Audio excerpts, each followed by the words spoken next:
Nouvelle vidéo dans laquelle nous verrons comment fonctionne l'attaque reconnaissance et comment la mettre en pratique au sein de notre environnement de travail. Tout d'abord, c'est quoi une attaque de reconnaissance? C'est un type d'attaque de sécurité durant lequel l'attaquant collecte toutes les informations possibles sur une cible potentielle avant de l'attaquer.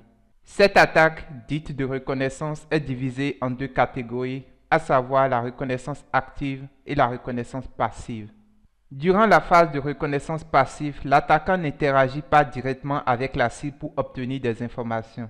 Par exemple, obtenir des informations via des comptes réseaux sociaux de l'organisation comme Facebook, Twitter, LinkedIn, ou par des salariés qui y travaillent, ou soit via le nom de domaine ou au travers du réseau Internet. Utiliser ces moyens pour collecter des informations sans aucun contact avec l'infrastructure réseau de l'entreprise est considéré comme une attaque de reconnaissance passive. Alors que dans le cas d'une reconnaissance active, l'attaquant maintient une liaison directe et permanente avec la cible en utilisant toutes sortes de méthodes et d'outils. Ces différents outils dont il se sert lui permettent de détecter les ports ouverts en scannant le réseau, de découvrir les autres accessibles, de localiser les équipements réseau, d'obtenir une topologie du réseau cible, de même que les détails des systèmes d'exploitation et ceux des applications existantes. Toutes ces informations sont obtenues au cours d'une attaque de reconnaissance active. Parmi les utilitaires réseau les plus utilisés pour obtenir ces données, tu as par exemple Traceroute, Tracet, NSLOOKUP, Dig, NetStat, PathPing, Route, Curl, Hashping et plein d'autres. En prenant par exemple la commande Nmap que nous étudierons dans un instant au cours de la session pratique, elle comporte en elle seule plus de 100 outils qui permettent entre autres d'avoir des informations précises sur un système d'exploitation comme les versions des paquets installés, les ports ouverts ou non utilisés, etc. Ainsi, ayant à l'idée notre environnement de travail avec les schémas d'adressage, accède à la machine de l'attaquant qui est la machine Kali Linux dont l'adresse IP est la 10.10.10.99 et découvrons ensemble les différentes méthodes que ce dernier peut utiliser pour en apprendre davantage sur notre topologie. Ainsi, accède à la machine Kali Linux. Entre les accès, à savoir Kali comme login et Kali comme mot de passe, puis entrer. Ayant accédé à ton hôte, démarre un terminal, agrandis l'interface, passe ensuite en mode super administrateur au travers de la commande sudo su, puis entre le mot de passe Kali. Étant connecté, la première commande que nous allons utiliser est la commande Nmap, qui est très complète et riche, dont l'accès à sa documentation au sein de la console est possible au travers de la commande man nmap, puis entrée. Et d'entrée, note en sortie une description brève et plus détaillée de l'outil et avec la touche espace du clavier, tu peux parcourir les autres pages d'aide, comme ici, un exemple montrant les options de la commande bien détaillées, ainsi de suite. Note ici les différentes options que peut prendre en argument la commande Nmap. Et une fois en ayant connaissance de toutes ces informations, tu peux quitter la page de manuel grâce à la touche Q. Maintenant, afin de découvrir les autres actuellement en ligne au sein de notre lab, sers-toi de la commande Nmap suivie de l'option SP majuscule qui correspond à la commande pingscan suivie de l'adresse du réseau cible qui dans notre cas est la 10.10.10.0/24, puis entrée.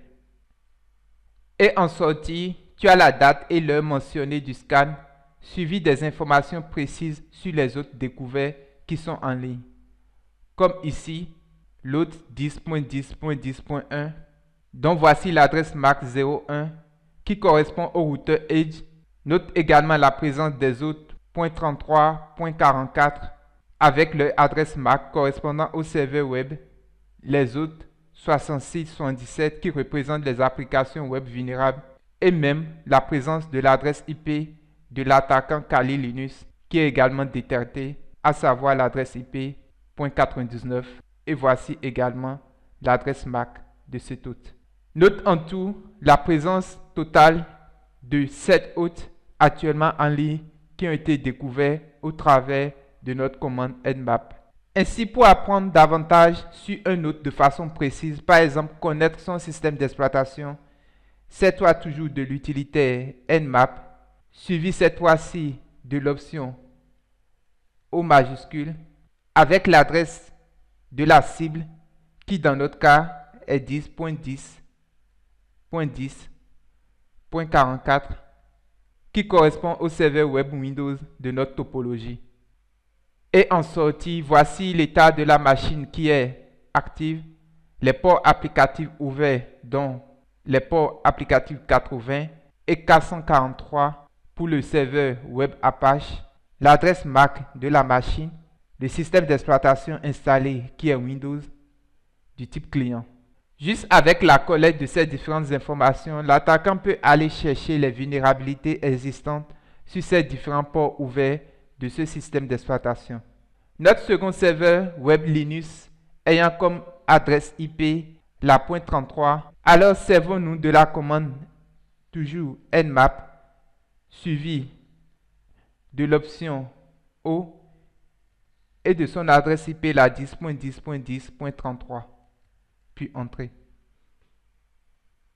Et en sortie, tu as également l'état de l'hôte qui est actif, les ports ouverts dont le port 22 pour le client SSH, son adresse MAC et le système d'exploitation présent sur ce hôte qui est de type Linux. De même, dans le but de collecter le maximum de données sur la cible, l'attaquant peut décider de tester les différents ports ouverts listés dans la précédente commande nmap afin de détecter au mieux les services en écoute et en savoir sur la version de chaque service. Ainsi, toujours en se servant de l'utilitaire nmap, suivi cette fois-ci des options S minuscule V majuscule et suivi de l'adresse IP du serveur qui dans notre cas est la 10.10.10.44 puis entrée, et tu noteras en sortie les détails des ports listés comme le port 80 qui est ouvert et le service qui écoute sur ce port, à savoir HTTP. Le serveur web utilisé est Apache dont la version actuelle est la 2.4.34 et voici les versions aussi de OpenSSL et de PHP. De même, pour vérifier qu'un port applicatif spécifique est en cours d'écoute sur un autre donné, tu peux juste le mentionner dans la commande nmap, ce qui donne nmap suivi de l'option P suivi du numéro du port, par exemple 80, pour le service web HTTP et de l'adresse IP v4 de l'hôte qui est la 10.10.10.44 puis entrée. Ce qui affiche comme résultat en sortie le port 80 indiqué qui est bien actif sur ce hôte. Servons-nous à présent d'autres commandes de Kali Linux concernant toujours les attaques liées à la reconnaissance active et cette fois-ci utilisons la commande fping semblable à la commande ping que nous connaissons dans le but tout simplement de savoir si un hôte est actuellement démarré ou inaccessible. Par exemple, pour connaître tout simplement l'état de connectivité de notre serveur web 2, sers-toi de la commande fping suivi de l'adresse 10.10.10.44 puis entrée. Et là, tu noteras en sortie qu'il est bien actif. La particularité intéressante de l'outil fping est que tu peux vérifier l'état de plusieurs machines et même de toute une plage réseau via une seule commande. Donc, en entrant la commande fping suivi des adresses 10.10.10.11, 10.10.10.33, 10.10.10.44, 10.10.10.77, puis entrée. Tu noteras tout simplement en sortie que l'hôte .11 n'est pas accessible, tandis que tous les autres hôtes, .33, .44 et .77 sont disponibles. Comme l'attaquant le sait au travers des précédentes commandes que l'hôte .44 est un serveur web, ainsi pour découvrir les services web actuels qui sont exécutés sur ce serveur, il peut se servir également de l'outil What Web. Pour cela, il suffira tout simplement qu'il entre la commande What Web suivi du nom du serveur qui dans notre cas est la .44, puis entrer. Et en réponse, tu as le code de réponse du statut de la requête HTTP qui est 200, le serveur Apache et sa version OpenSSL, la version de PHP utilisée sur ce serveur web, de même que le titre de la page web en cours. L'autre aussi important que les attaquants utilisent sur les autres web est Nikto, qui est un scanner de vulnérabilité via la console qui analyse le serveur web indiqué en argument et affiche les failles et les vulnérabilités des services web qui s'y trouvent.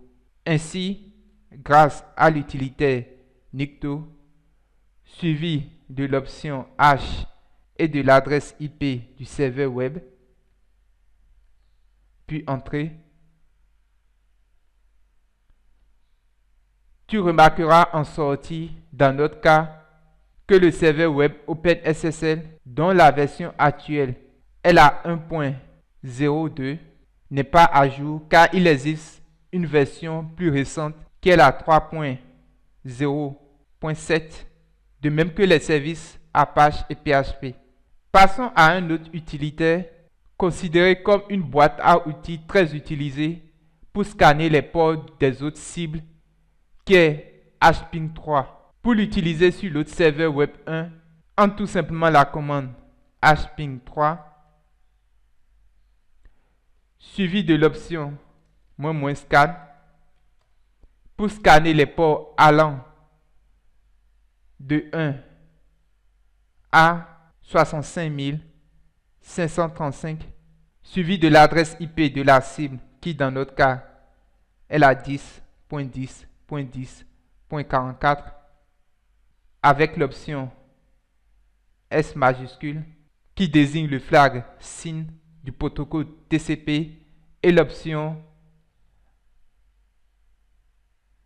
RAND source qui permet d'utiliser des adresses sources aléatoires, puis entrer.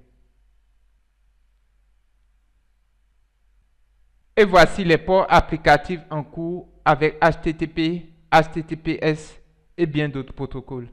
De même, pour en apprendre davantage sur les services présents sur le routeur Edge, sers-toi de la commande nmap suivi de l'adresse IP du routeur qui est 10.10.10.1, puis entrer. Et tu noteras en sortie que c'est uniquement le service Telnet qui est présent sur notre routeur actuel. Donc, essayons par exemple de configurer le service HTTP sur le routeur. Et pour cela, A7Z, je vais augmenter la taille afin que tu puisses mieux voir.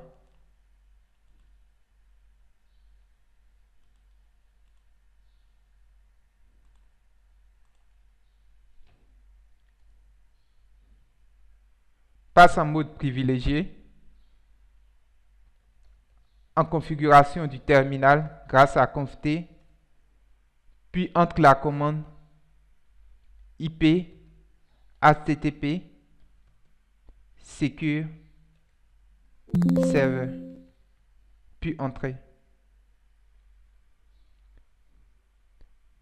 Et une fois activé le service HTTP et HTTPS, ainsi que le service SSH sur notre routeur actuel, retournons au sein de la machine Kali, puis entrons à nouveau la commande nmap suivie de l'adresse IP de notre routeur Edge. Et là, en sortie, tu noteras qu'en plus du service Telnet, deux nouveaux services sont ajoutés, à savoir HTTPS et SSH.